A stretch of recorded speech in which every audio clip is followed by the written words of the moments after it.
Good morning everyone. এটা আমার first blog. আমি জানি না ঠিক কেমন করে ব্লগ বানায়, তো আমি চেষ্টা করলাম যাতে অন্যদের মতন ব্লগটাকে করতে পারি। তো আপনারা যদি চান এর থেকে ভালো করার চেষ্টা করব। আর যদি কোনো রকম ভুল ত্রুটি হয়ে থাকে আমাকে প্লিজ কমেন্ট বক্সে জানাবেন আর বলবেন যে ভিডিওটা কেমন হয়েছে। আজকে আমার জন্য অনেক স্পেশাল দিন, তাই আমি ব্লগটি বানালাম। আজকে আমার মাম্মামের জীবনের প্রথম এক্সাম, ও জীবনের প্রথম এক্সাম দিতে যাবে।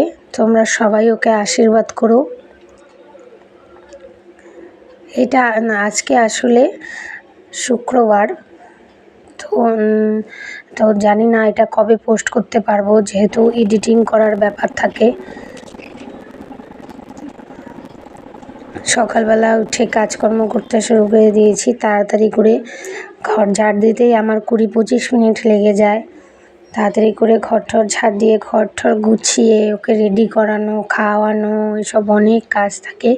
তাই তাড়াতাড়ি উঠতে হয়, তাড়াতাড়ি উঠে কাজকর্ম করতে হয়। আরও বাকিরা সবাই মনে করে যে আমি সারাক্ষণ মোবাইলই দেখি, সারাক্ষণ অ্যাক্টিভ থাকি, এই ওই পোস্ট করি। তো না, বাড়িতে সমস্ত কাজ আমাকেই করতে হয়, আমার কোনো হেল্পিং হ্যান্ড নেই। তো নোংরাগুলো ফেলে আমি এখন কারি পাতা তুলে নিব। আমার সকালবেলা কারি পাতা খাওয়ার অভ্যেস আছে।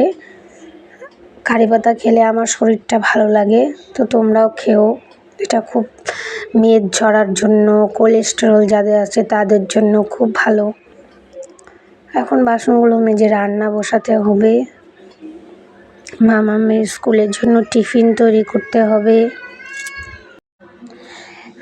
যারা যারা আমার ভিডিও বা রিলস না দেখে কমেন্ট করে ফেলো, তাদের জন্য বলছি, আমার ভিডিও ভালো না লাগলে কমেন্ট করো না, স্কিপ করে দিও। কিন্তু যদি ভালো লাগে অবশ্যই কমেন্ট করো, আর যদি ভালো না লাগে স্কিপ করে যেও, কিন্তু ভিডিওটা না দেখে কমেন্ট করো না। তোমাদের কাছে এটা রিকোয়েস্ট। আমার প্রতিদিনকার রুটিন, আমি সকালবেলা চাল ধোয়া জল দিয়ে মুখটা ধুই। এটা টোনার হিসেবে কাজ করে, এটা তোমরা অনেকেই জানো। এখন তরকারিগুলো কেটে তাড়াতাড়ি রান্না বসাতে হবে। বড়া করে নিলাম। আমাদের দুজনের জন্য ডিমের কারি। মাম্মাম যেহেতু সকালবেলা ভাত খাইয়ে পাঠাবো না ওকে, ওর পাপা চলে গেল বাজারে।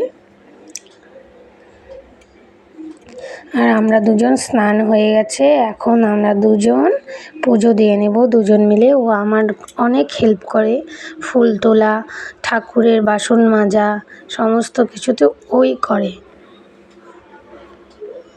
দুজন মিলে ফুল তুলে নিচ্ছি।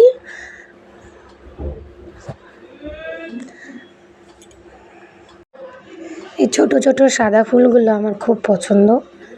ছোট ছোট সাদা ফুলগুলো দিয়ে আমি আমার লোকনাথ বাবাকে পুজো দিই। এখন তুলসী তলায় পুজো দেওয়া হয়ে গেছে। পুজো দেওয়া হয়ে গেলে ঘরে পুজো দিয়ে আমি এখন ওকে তাড়াতাড়ি করে রেডি করে খাইয়ে দিব। তারপরে আমি নিজে খেয়ে স্কুলের জন্য বেরিয়ে যাব। ওর চুলগুলো কয়েকদিন আগে কেটে দিয়েছিলাম, তাই ছোট ছোট ঝুঁটি বাঁধতে একটু অসুবিধা হয়। তো ও খুব চুল বড় পছন্দ করে। চুল কেন বড় হচ্ছে না, আমার কাছে অনেক বায়না, আমার চুল বড় করে দাও, বড় করে দাও।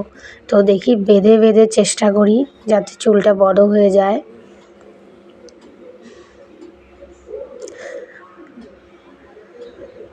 ও বলছে আমার ফ্রেন্ডদের নাকি অনেক বড় বড় চুল, আমার বড় চুল হচ্ছে না কেন। তারপরে ওকে জুতো মোজো পরিয়ে দিলাম। এখন ও রেডি, এখন আমিও রেডি। এখন আমরা বেরোবো। মাম্মাম বাইরে অপেক্ষা করছে আমার জন্য।